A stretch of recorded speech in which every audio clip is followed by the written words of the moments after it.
Bonjour à toutes et à tous, bienvenue sur ma chaîne. Aujourd'hui, il faut voir ce film avec le film Les 7 Samouraïs.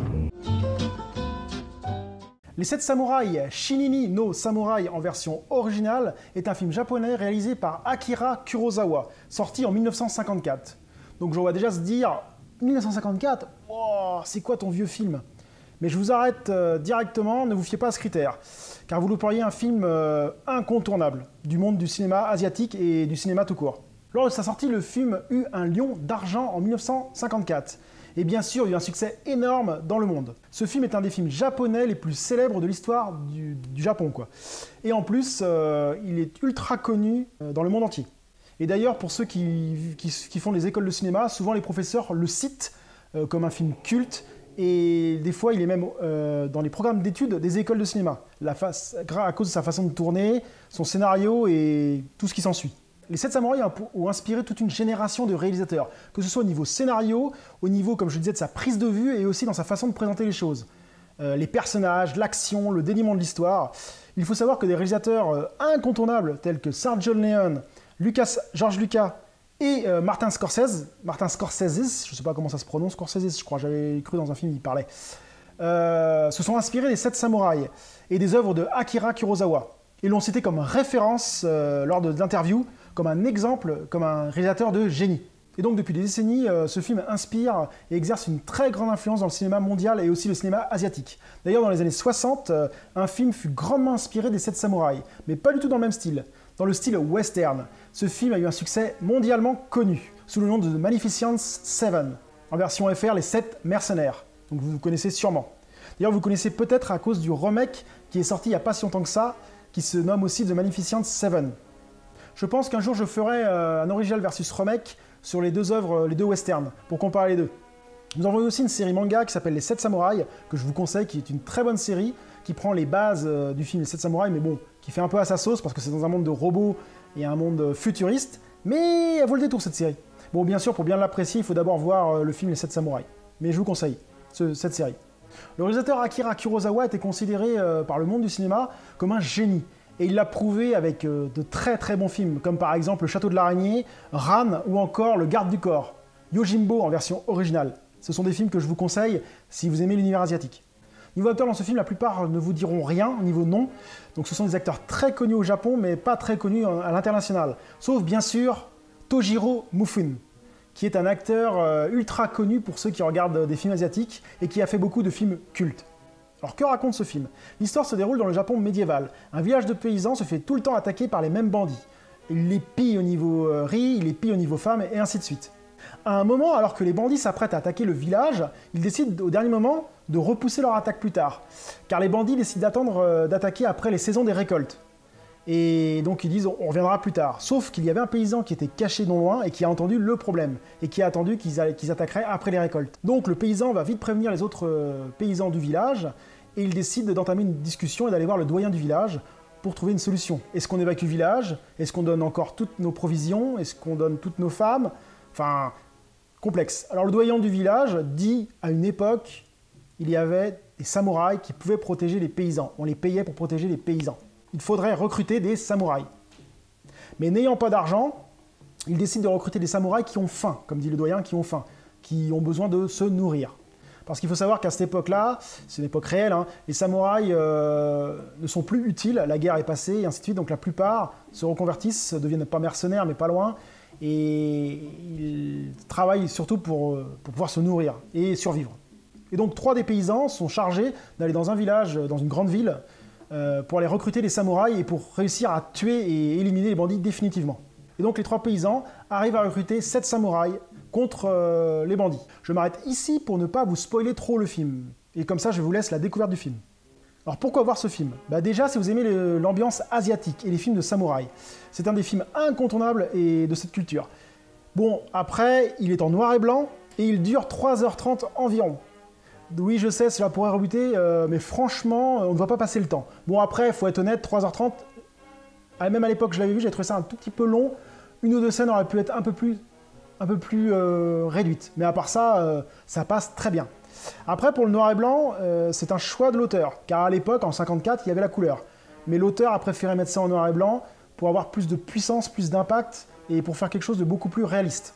Il faut voir aussi ce film pour plusieurs choses. Déjà, le réalisme des combats, il a un style bien à lui, et il y a tout dans ce film. Il y a de l'action, il y a de la romance, il y a des héros, il y a de la faiblesse, la colère, il y a vraiment...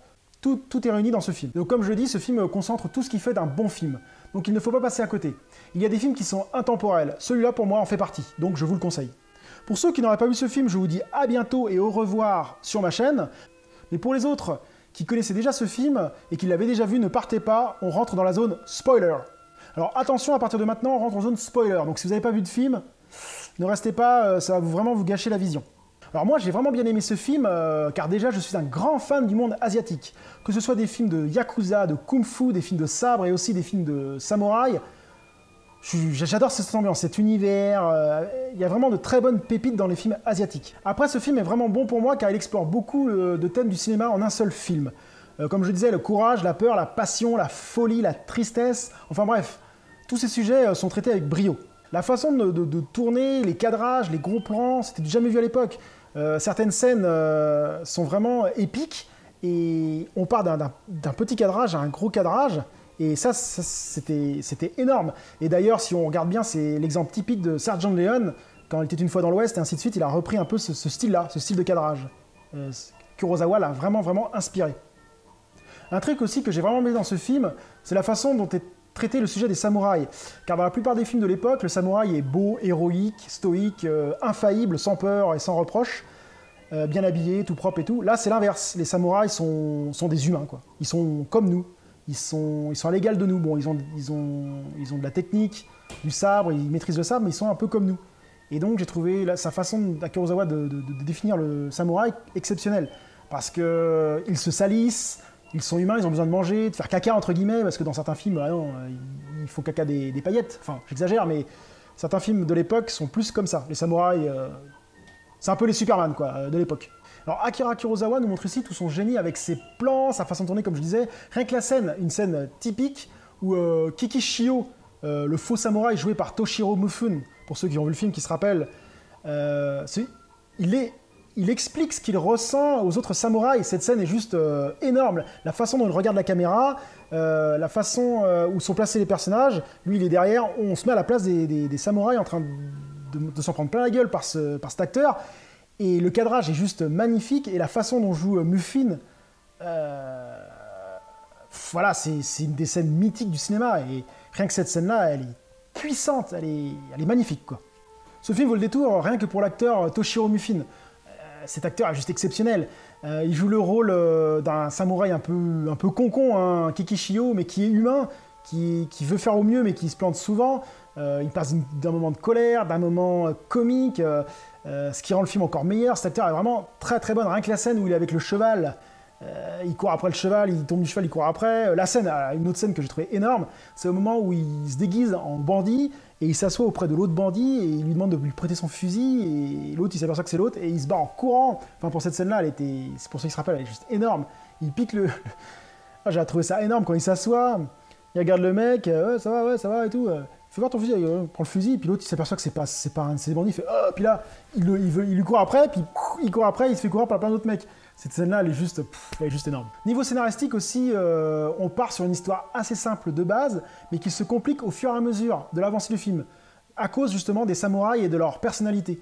Et on s'attache à tous ces samouraïs, et d'ailleurs certains samouraïs sont vraiment bien écrits. Hein. Scénaristiquement, nous avons Kanbei Shimada, lui il a la prestance, c'est le chef qui est joué par Takashi Shimura. C'est le chef du clan, enfin pas le chef du clan, le chef des 7 samouraïs. Il y a une prestance, c'est un leader né, il est le plus sage des 7 samouraïs, le plus fort d'ailleurs. J'ai trouvé vraiment cet acteur très bon aussi. Un de mes préférés des 7 samouraïs, c'est le samouraï Kuzio.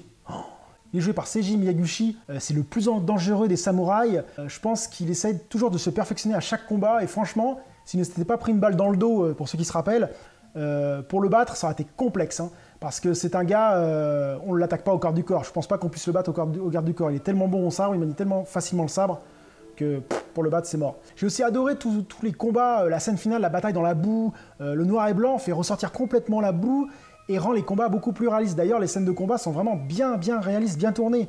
Des fois, c'est un peu fouillis. On voit les paysans qui tapent, les samouraïs qui tapent, Mufine qui tape avec ses 2 sabres.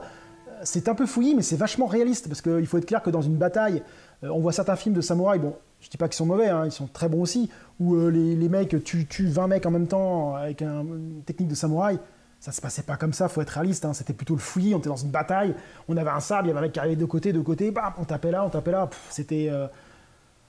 c'était le bordel, quoi, faut être honnête, hein, c'est la guerre, hein, donc il fallait y avoir personne derrière pour se prendre un coup de sabre et ainsi de suite. Et j'ai trouvé que le film retranscrivait bien ce genre de bataille, ça c'était vraiment bien. Autre aussi, comme je vous dis, on s'attache au personnage, aux 7 samouraïs, et quand les samouraïs meurent, waouh, on a une petite larme, on se dit putain, merde, quand Kokio Shio est mort, ouais, merde, ça m'a fait chier, quoi. Je dis putain, en plus, il s'est fait battre comme une merde à cause d'une balle. Même Kuzio, quand il est mort, j'ai fait non, c'est pas possible, il meurt pas comme ça. Et mort bêtement, de dos, il y a un mec qui lui tire dans le dos, boum, c'est fini. Et c'est ça la guerre, c'est ça le réalisme. Je trouve ça vraiment bien. Bon, enfin bref, je pourrais vous en parler des heures, ce film est pour moi un incontournable, et qu'il faut voir absolument. Après, comme je le disais tout à l'heure, pour moi, il y a juste un petit bémol, il dure 3h30. Je trouve que ça aurait pu être un tout petit peu plus raccourci. Certains passages sont un peu longs. Enfin, peut-être quand on le revoit, parce que la première fois, j'avais pas ressenti ça, mais là, je l'ai revu pour faire cette vidéo. Car à l'époque, quand je l'avais vu, j'avais vraiment bouffé le film très rapidement. Et là, quand je l'ai revu, j'ai trouvé certains passages, genre quand il prépare l'attaque, les moissons, un peu longuet. Mais bon, je chipote. Hein. Je pense que c'est parce que je l'avais déjà vu et en le revoyant, ça m'a un petit peu gonflé. Mais c'est rien, c'est du chipotage. J'espère que cette vidéo vous a donné envie de revoir les 7 samouraïs. Et je vous dis à très bientôt sur ma chaîne. Salut!